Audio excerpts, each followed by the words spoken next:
बाकी उहो पानी माई बीना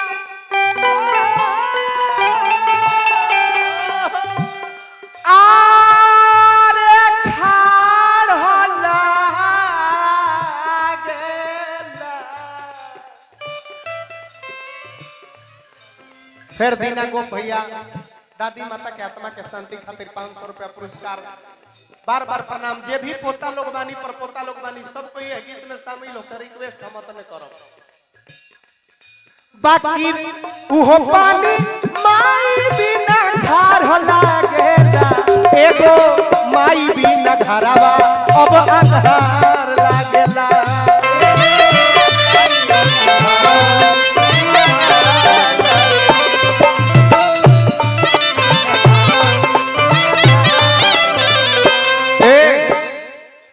कहानी अनु पहला ही कि दुनिया में सब कोई के गुण दिया जाए लेकिन माई बाप के कर्जा कबो कोई से न चुकल न चुकावल जाए।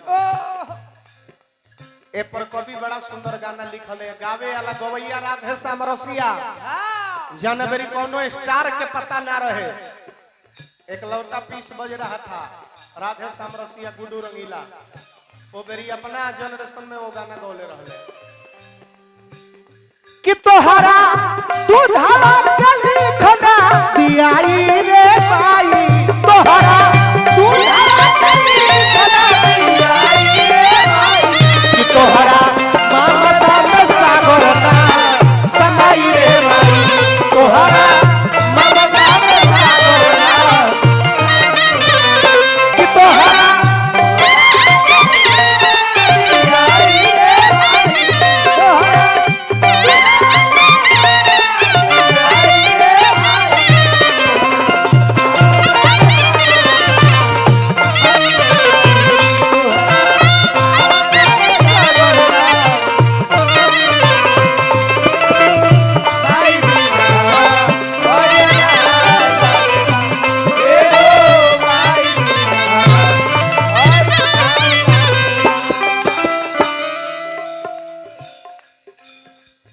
जे जतना में बा उतना में खुश है बा। सही बात बा। एक घरवा में सारा धन संपत्ति भरल बा। हाँ देख ली विश्वास नहीं खेता घर के देखी कोना कोना भरल हीरा मोती सोना सोना बाकी उहो सोना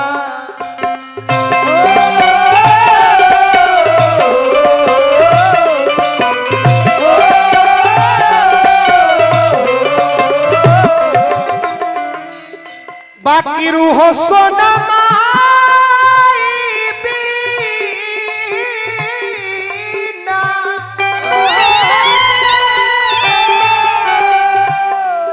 आरे बेकार लागेला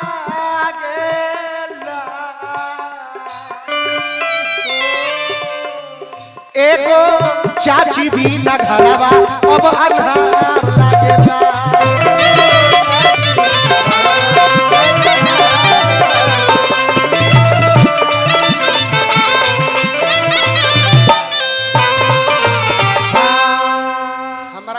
मिनट के टाइम देम लोग का एगो प्रसंगा दी एगो प्रसंगा दिया तो प्रसंग वालों के सुना देता नहीं प्रसंग करे बा ए कोई जा रहा जे अपना माई बाबू खातिर जान कुर्बान कर दी हम। हां मानस में नाम बताओल गई श्रवण कुमार। घर से निकल के कांवर पर बैठा के माई बाप के तीर्थ यात्रा करावे खातिर बन गमन कइले बाड़े। ताले बीचे रहिया में श्रवण कुमार के माई बाबू के प्यास लगता। श्रवण के माई अपना बेटा से कहतरी अरे बेटा हो तनी पानी पिया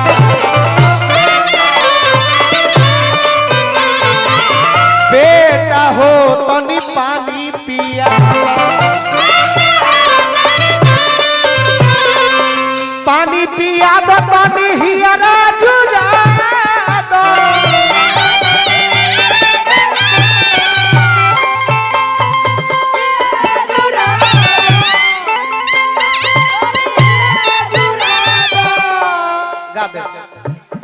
जल्दी से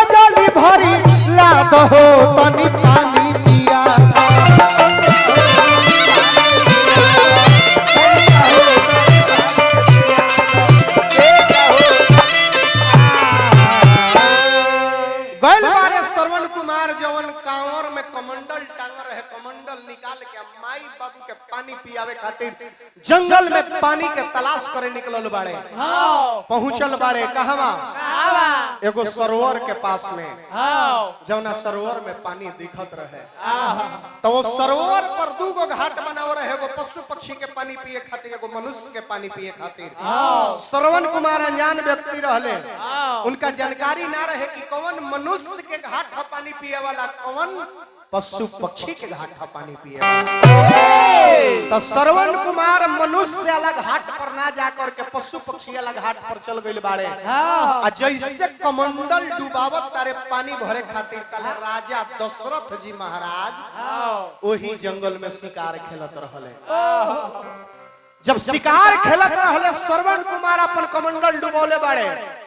राजा दशरथ के कान में आवाज गइल बा, पानी भराता तो भलभलाहट के। तो राजा दशरथ के बुझाइल बा कि हो ना हो ई पानी कोनो पशुए या चाहे पक्षी पियाता। वही जैसे बोला बाबा अंकुश कुमार के तरफ से पुरस्कार नारायण जी बनौले रखा। पशुए पक्षी पानी पियता। राजा दशरथ अपना तर्कस से बांध निकल जौना बांध के नाम रहे शब्द वेदी बांध। शब्द वेदी बांध के ये काम हो कि जहां से आवाज आवता वही जाके प्रहार करी।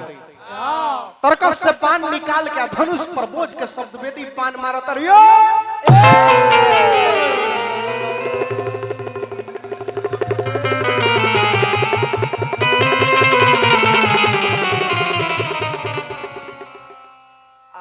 बाण जाके श्रवण कुमार के सीनवा में लागल बा। ए भैया जब सीना में लागल बा तो श्रवण के मुंह से आवाज निकलता है बाबू प्रसंग में डिस्टर्ब मत करो, बाद में इधर पैसा देवे। अंकुश बाबू बन रहा जान नारायण जी बनोले। पिंटू जी के धन्यवाद पुरस्कार देवे खातिर। प्रसंग में डिस्टर्ब मत करो। अब जब राम के आवाज श्रवण के मुंह से निकलल बा तो जोन आवाज रहे राजा दशरथ के कान तक पहुंचल बा। जब कान तक इनका पहुंचल बा राम के आवाज ओजा से दौड़ल आवत रे कहां? जहां श्रवण गिरल बारे तहां। पूछत रे ई बबुआ तहर नाम का है? तू के हवा? तू के हवा? बोला कहां से आइल बा? श्रवण कहले कि हमार नाम श्रवण है, हम आइल रनी हम पानी भरे खातिर। पानी के एक गो काम रहल कि हमार माई बाबू अंधा अंधी बालों लोग के दिखाई ना देवेला ना। माई के प्यास लागल हो त हमरा से कहलियो बेटा तनी पानी लिया के पिया द। पानी के तलाश में हम आइनी हो, पानी मिलल है जैसे पानी भरे खातिर अपन घाड़ा डुबौनी है। ताले ले राउर बाना के हमरा सीना में लाग गइल हा। लेकिन ए राजा जी अब तई हमार प्राण बाची ना। अब प्राण ना बाची तो माई बाबू के लगे पानी जाई तो कैसे जाई? तो हमार तो मृत्यु यही जा होता। लेकिन रुआ से इतने नहीं हो रहा बा कि हमरा मर गएला के बाद हई जन कमंडल के पानी बा, कमंडल के पानी ले जाके हमरा माई बाबू के जरूर पिया दिया। कब? श्रवण कुमार कहता रे कि कब पियावे के बाद? राजा जी मेरे मरने के बाद जरा कष्ट उठा ले ना।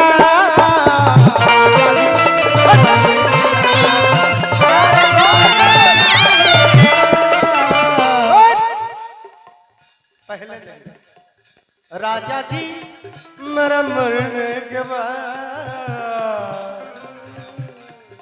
राजा जी मेरे मरने के बाद, राजा जी मेरे मरने के बाद जरा कष्ट उठा ले ना।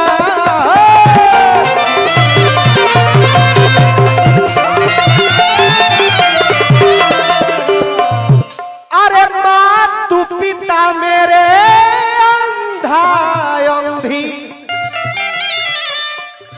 उनको पानी पिला देना।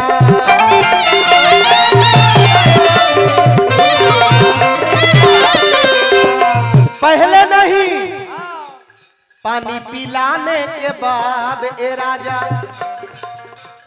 पानी पिलाने के बाद ए राजा सारा भेद बता देना।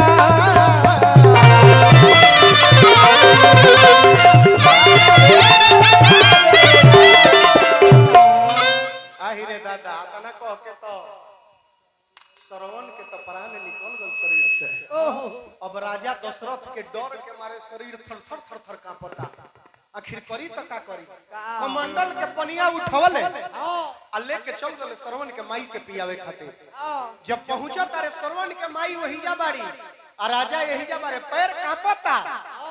श्रवण के माई के बुझाता कि लागता कि हमार श्रवण बेटा हमरा के पानी लेके आ गइले, लेकिन उ श्रवण ना राजा दशरथ रहले। श्रवण के माई कहता रही कि श्रवण बेटा बेटा काहे नहीं खा, ए बेटा बोल काहे नहीं खा बोला श्रवण बारे की बोलस। जब राजा दशरथ ना बोलले तब श्रवण के माई कहता रही तू के हवा आ काहे नहीं खा बोल। अगर जो तू ना बोलबो तो तहरा के ही जा हम श्राप देब। जब श्राप के नाम राजा दशरथ सुनले तो और इनकर बेचैनी बढ़ गई। का पता रे आ कहता रे कि हे बहिना अयोध्या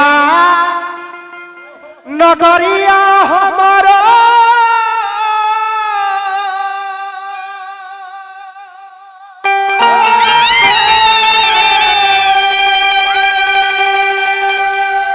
आरे घरावा दुआरावा हो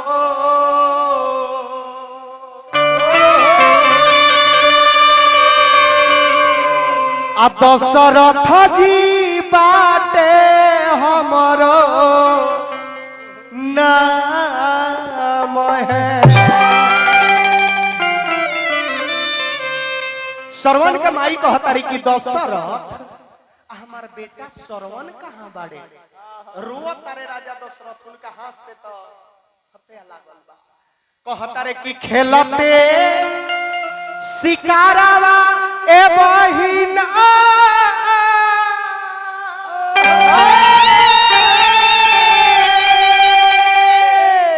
बीचे जंगल के राहिया हो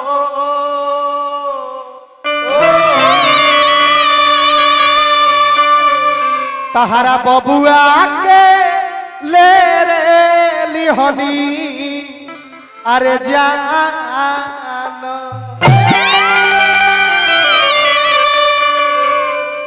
जब बताना बात श्रवण के माई सुनली बेटा के मृत्यु कान में जब आवाज गए छाती में मुक्का मार के गिर गई। कहली हे प्रभु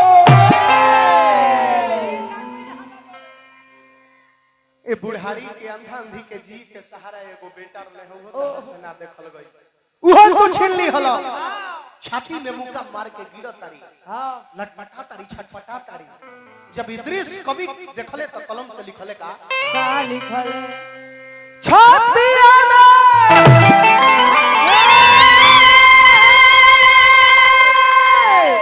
आर मुक्का मारी के